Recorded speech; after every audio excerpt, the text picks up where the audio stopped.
Fox 5 News at 10 starts right now. Former FBI Director James Comey indicted by a grand jury. His message to the nation. But first, North Georgia getting some much-needed rain tonight, but is any of it severe? We are hearing from the chief, and we'll get an update on the tropics.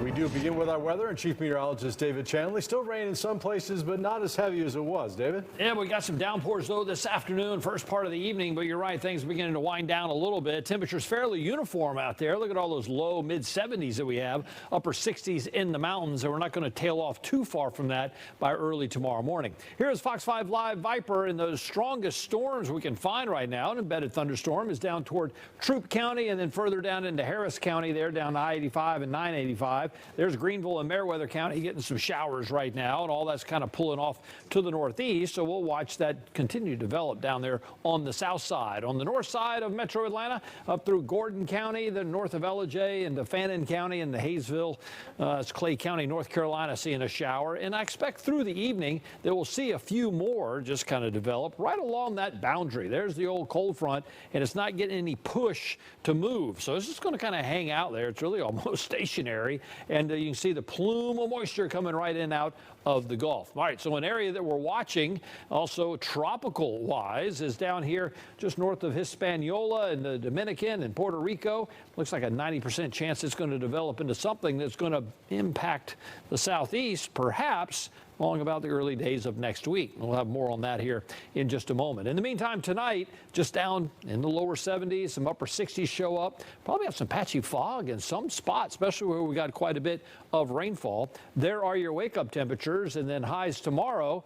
Well, they're going to be tempered because we got another round of some showers and storms for some areas. We'll map that out and, of course, talk about that tropical impact. It's coming your way in about 20 minutes. All right, David, thanks.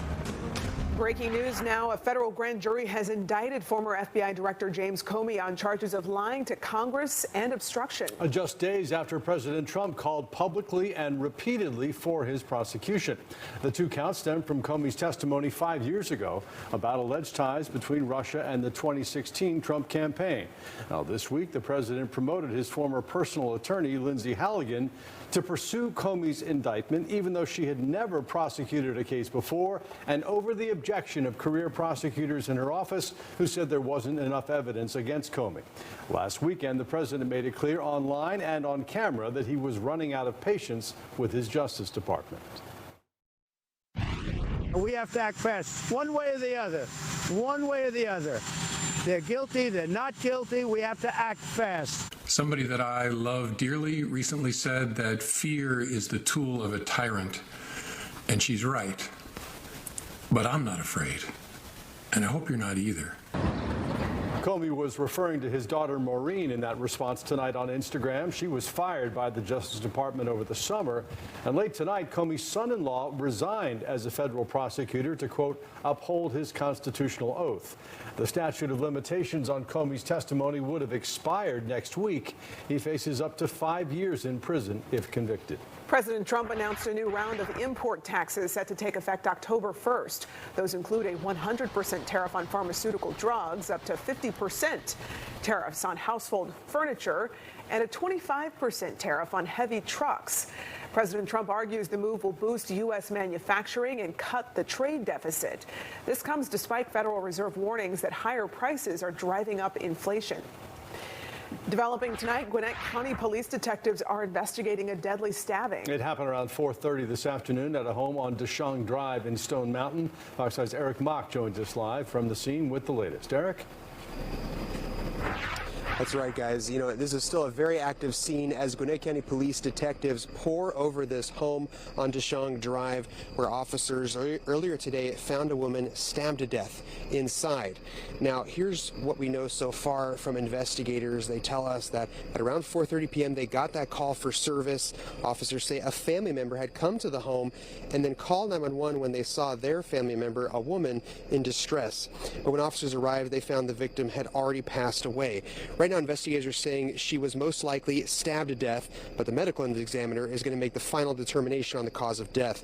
Now, Gwinnett County's Police Corporal Ryan Winderweedle says investigators do have one person in custody.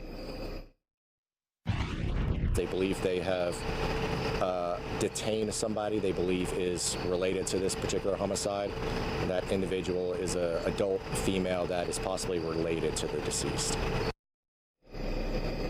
Now, he says they don't know if this woman is a suspect yet, but detectives have gone to interview her now. He was able to confirm that the victim and the person detained are family members, and it's still very early in this investigation, so there's a lot of unanswered questions. Most notable, what led up to this very violent attack in such a quiet neighborhood? For now, reporting live in Stone Mountain, Eric Mock, Fox 5 News. All right, Eric, thanks very much. Also tonight, a person is seriously injured after being shot tonight in DeKalb County.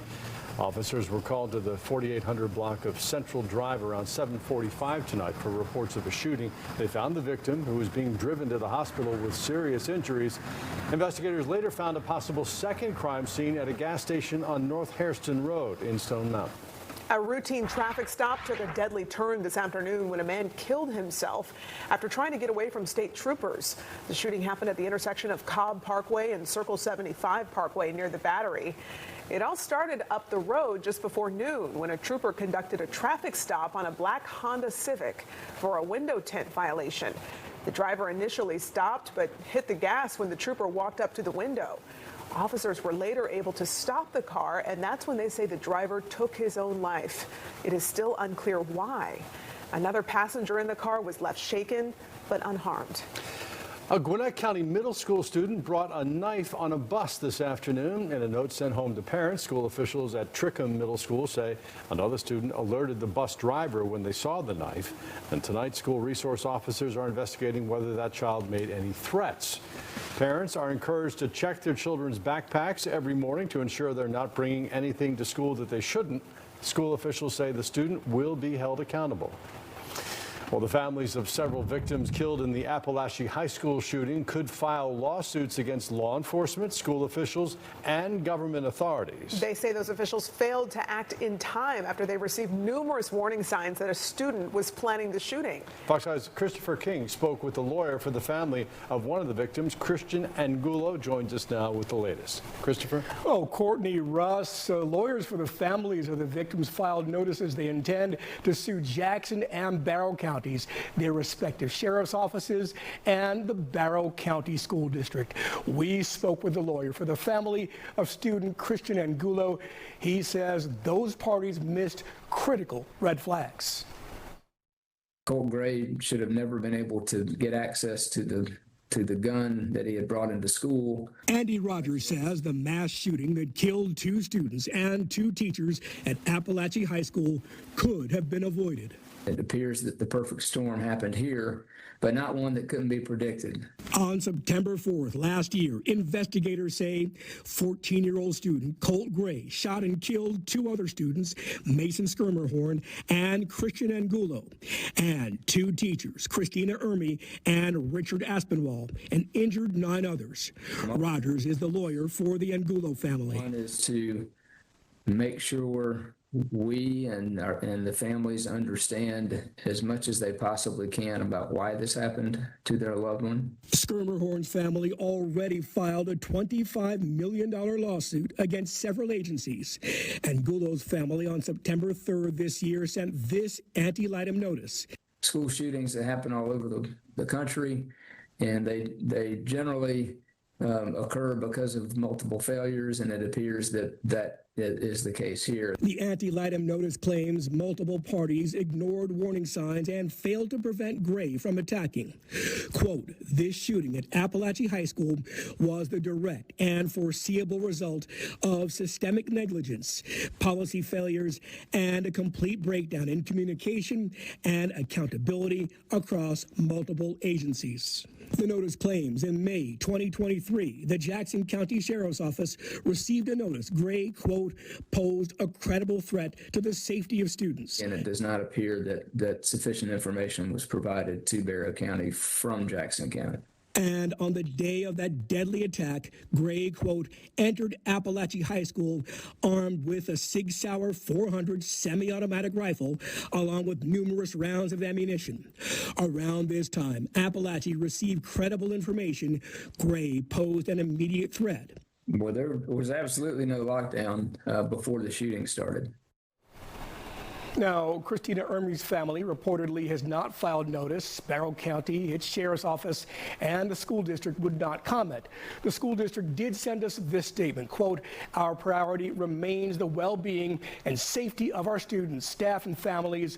We are committed to maintaining a supportive learning environment while serving our community with integrity and transparency." We left messages for Jackson County and the sheriff's office. We are waiting for a response. Russ, Courtney. Christopher, thanks. The world's busiest airport is losing some federal funding. Fox 5 reached out after reports the funding was linked to DEI policies. Tonight, airport officials would not provide specifics, only saying the funding was less than 10% of its capital program budget for the next 6 years. Airport officials say they are evaluating all options for the future. We've reached out to the city of Atlanta, but have not heard back.